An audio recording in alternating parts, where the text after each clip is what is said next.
সোনা রঙে তো ব্যথা লাগবে। প্রভু তুমি যদি এই ব্রজ ছেড়ে নদিয়ায় যাও, দয়াময় তুমি আমাকে সঙ্গে নিয়ে যেও। প্রভু ধুলায় পড়ে যখন গড়াগড়ি দেবে, তুমি আমাকে ওপরে রাখবে, আর উপরে রাখবে যখন ধুলায় পড়ে যখন গড়াগড়ি দেবে, ওই ব্যথা আমার অঙ্গে লাগবে। তাই তো উপরে রাধা, ভিতরে কৃষ্ণ। শাস্ত্রে বলে রাধা কৃষ্ণ একই আত্মা, দুই দেহ ধরি অনিন্দ্য বিলাসের রস আস্বাদন করি। রাধা কৃষ্ণ একই ঠায় চৈতন্য গোসাই, রাধা প্রেম আস্বাদিত এবার দহে হলেন এক কোঠায়। আমার ভগবান এই কলিযুগকে উদ্ধার করবে বলে নিয়ে আসলেন মধুমাখা হরিনাম। যে নাম গোলকে গোপনে ছিল, সেই মধুমাখা হরিনাম নিয়ে আসলেন। হরিবল আমার ভগবান নিজেই আজ কৃষ্ণ বলে কাঁদলেন, হরি বলে কাঁদলেন। কেন? এই জগৎকে দেখিয়ে দিলেন, হে জগতের জীব একবার আমাকে দেখে শিখে নাও। শাস্ত্রে বললে নিজেকে আশ্রয় ধর্ম শিখানো না যায়, এই তো সিদ্ধান্ত গীতা ভাগবতে কয়। হরিবল আমার ভগবান আচরণ করে দেখিয়ে দিলেন। কেন? আমার ভগবান মনে মনে চিন্তা করলেন, কলিযুগের মানুষ আমাকে এত সহজে আমাকে ডাকবে না। হরিবল কেননা কলিযুগের মানুষের অন্নগত প্রাণ, নারীগত মন, কলিযুগের মানুষ এত সহজে আমাকে ডাকবে না। তাই আমার ভগবান নিজেই ভগবানের আসনটা পরিত্যাগ করে আবার ভক্ত হয়ে আসলেন। হরিবল আমার ভগবান নিজে কাঁদছে, এই জগৎকে শিক্ষা দিলেন। হরিবল আমার গৌরী একদিন সুরধনী গঙ্গার কুলে হেমদন্ত বাহ তুলে কৃষ্ণ কৃষ্ণ বলে কাঁদছে।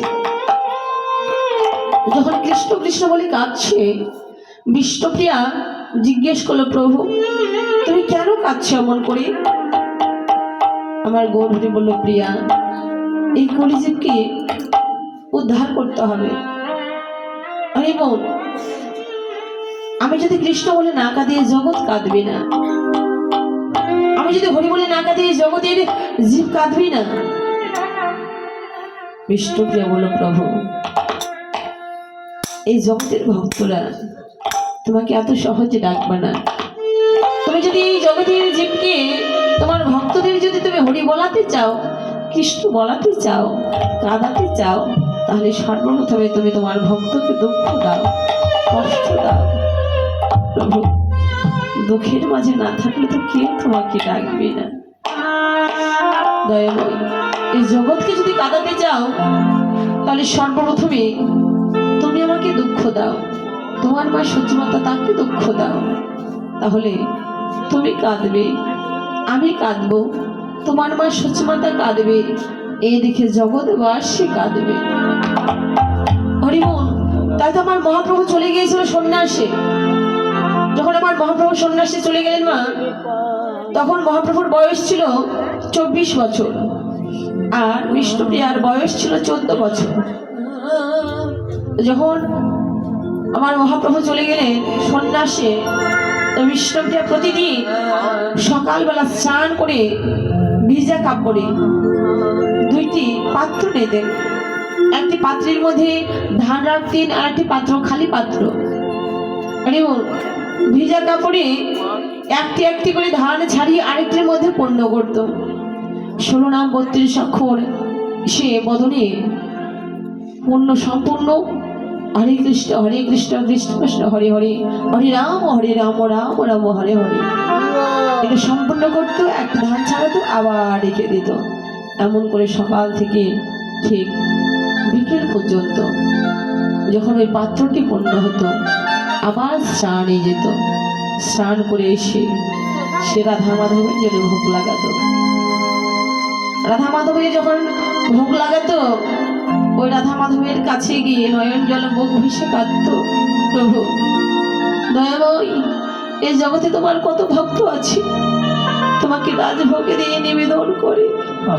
কত ভক্ত আছে 56 বর্ণ ব্যঞ্জন রন্ধন করে তোমাকে ভোগ নিবেদন করে, কিন্তু দয়াময় তোমাকে দেওয়ার মতো তো আমার কিছু নেই। ওগো দয়াময় তুমি আমায় যা দিয়েছ, তুমি কৃপা করে সেবা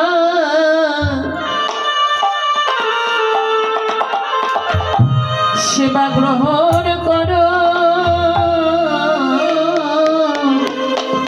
দয়াময়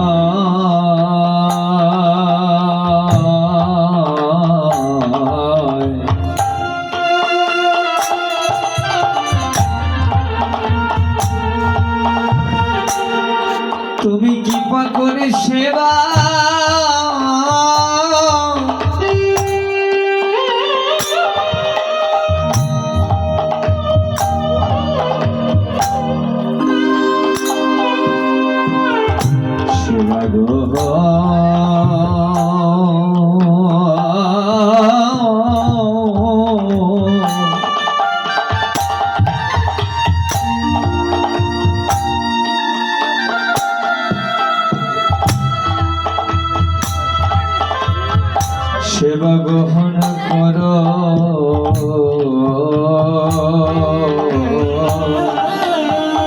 তুমি আমায় যা দিয়েছ, তুমি আমায় যা দিয়েছ,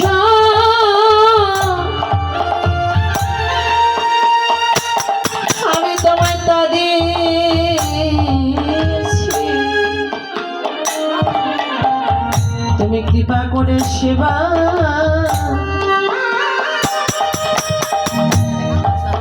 সেবা গ্রহণ করো।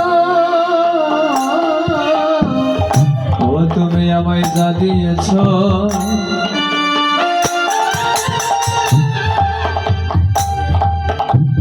তুমি আমায় যা দিয়েছ,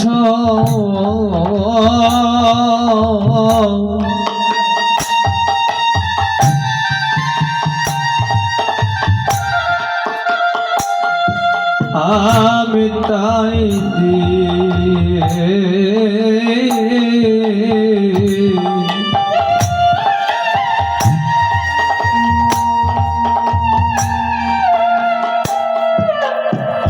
আমি তাই দিয়েছি।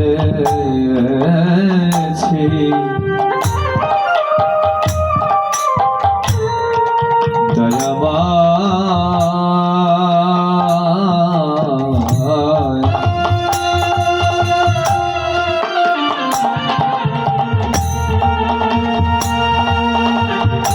তুমি কৃপা করে সেবা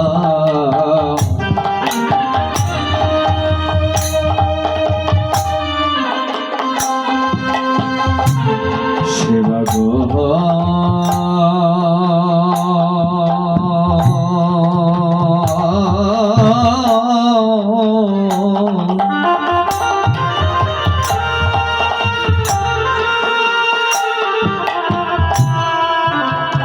তুমি সেবা গ্রহণ করো।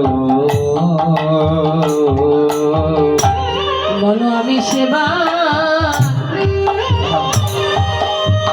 সেবার কি বা জানি,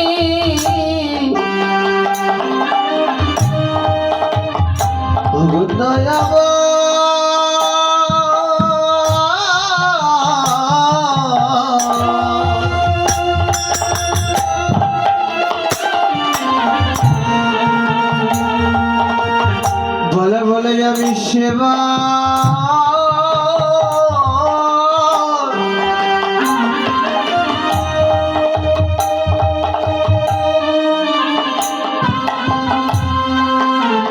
সেবার আমি কিবা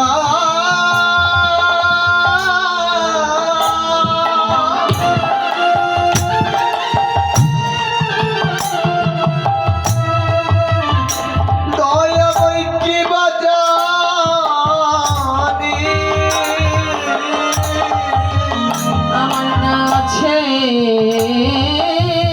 ভজ,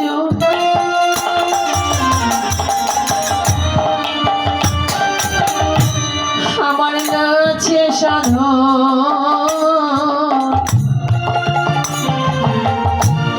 বলো আমি সেবা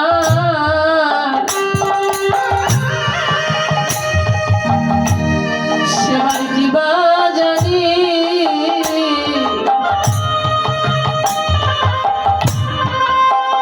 ও আমার নাই আছে ভজ। হরি বল হরি বল হরি বল। ওরে নাই আছে সাধ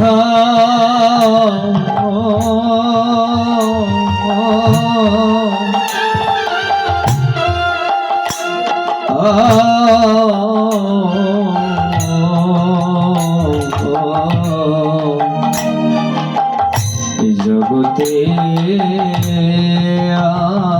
আমি আহারে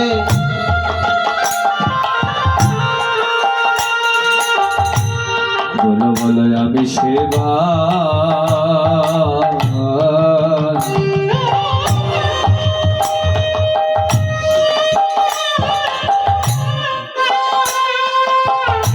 সেবার কিবা